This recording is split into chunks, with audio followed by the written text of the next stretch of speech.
नमस्कार दोस्तों, स्वागत आप सभी का। डायरेक्टरेट ऑफ एजुकेशन दिल्ली में आज क्लास 12 के लिए इकोनॉमिक्स सब्जेक्ट का मिड टर्म एग्जाम कंडक्ट करवाया गया है। तो इस वीडियो में मैं आपके साथ क्लास 12 इकोनॉमिक्स सब्जेक्ट की मॉर्निंग शिफ्ट की आंसर की या मार्किंग स्कीम शेयर करने वाला हूं। तो वीडियो में शुरू से अंत तक बने रहिए। और अगर चैनल पर पहली बार जुड़ रहे हैं तो चैनल को सब्सक्राइब कर देना और वीडियो को लाइक और अपने दोस्तों के साथ शेयर भी कर देना ताकि वो भी इसका बेनिफिट ले सकें। तो आइए मैं आपको इकोनॉमिक्स की मार्किंग स्कीम एक बार दिखा देता हूं। सबसे पहले खंड क को देख लेते हैं। खंड क में आपसे एमसीक्यू पूछे गए थे, तो उनके आंसर एक बार मैं आपको दिखा देता हूं। अपने क्वेश्चन पेपर को निकालकर उन्हें मैच कर लीजिए।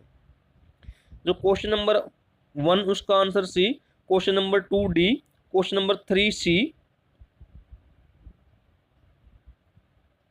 Question number 4 B, question number 5 A, question number 6 A, question number 7 B, question number 8 A, question number 9 A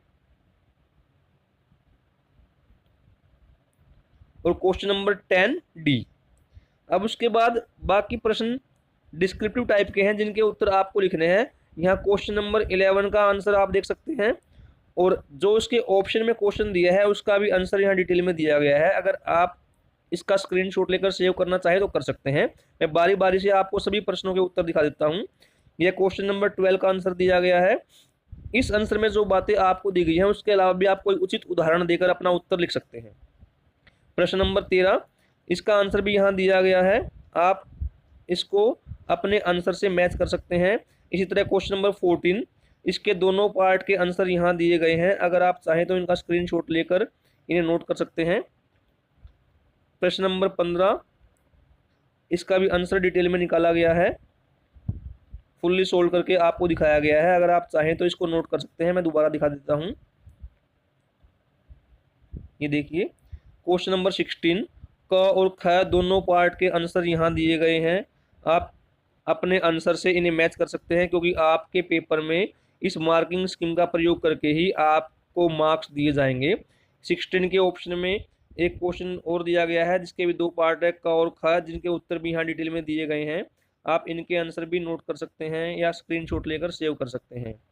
question number 17 के भी दो पार्ट हैं, क और ख, दोनों के आंसर यहाँ दिए गए हैं। आप चाहे तो इन्हें स्क्रीनशॉट लेकर सेव कर सकते हैं। अब खंड ख की बात करते हैं जो भारतीय आर्थिक विकास के आधार पर है।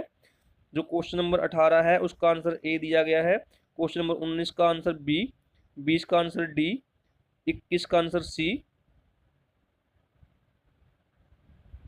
22 का सी। जो दृष्टिबाधित यानी ब्लाइंड कैंडिडेट हैं उनके लिए अलग से प्रश्न दिया गया था। क्वेश्चन नंबर 23 का आंसर ए, 24 का आंसर ए, 25 का आंसर डी, 26 का आंसर बी, 27 का आंसर बी। अब क्वेश्चन नंबर 28 स्वेज नहर के आधार पर पूछा गया है और यहाँ पर भी एक ऑप्शन आपको दिया गया था इंटरनल चॉइस के रूप में कि आप पहले या दूसरे पार्ट में से किसी भी एक प्रश्न को सोल्व कर सकते हैं। तो दोनों के उत्तर यहाँ डिटेल में दिए गए हैं, आप इन्हें सेव कर सकते हैं। प्रश्न नंबर 29 मानव पूंजी के आधार पर पूछा गया था, इसका उत्तर भी यहाँ डिटेल में दिया गया है। आप चाहे तो उसको नोट कर सकते हैं।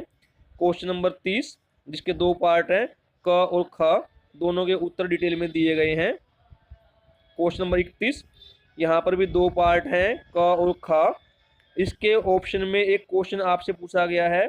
अगर आपको पार्ट फर्स्ट नहीं आता तो इसको आप सोल्व कर सकते हैं और यहाँ पर 6 बिंदु आपको सुझाए गए हैं, उनमें से कोई 4 आप अपने उत्तर में लिख पाएंगे। क्वेश्चन नंबर 32, इसके पार्ट फर्स्ट का उत्तर कंप्लीट डिटेल में दिया गया है, आप उसको भी नोट कर सकते हैं।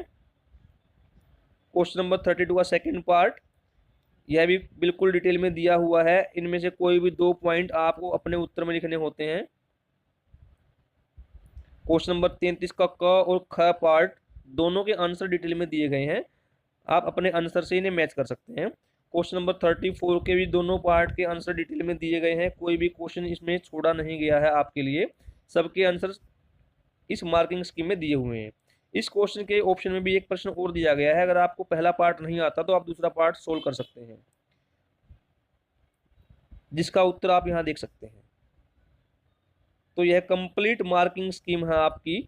यह मार्किंग स्कीम 12th क्लास के बच्चों के लिए बहुत इंपॉर्टेंट होने वाली है क्योंकि इन क्वेश्चंस में से कुछ प्रश्न आपके एनुअल एग्जाम में भी रिपीट हो जाते हैं। तो इस मार्किंग स्कीम को देखकर आप अपने आंसर्स किस तरह से लिखने हैं यह टैली कर पाएंगे। और जिस प्रश्न का उत्तर आपको नहीं आता उसका उत्तर आप इस मार्किंग स्कीम से अपनी नोटबुक में लिख सकते हैं।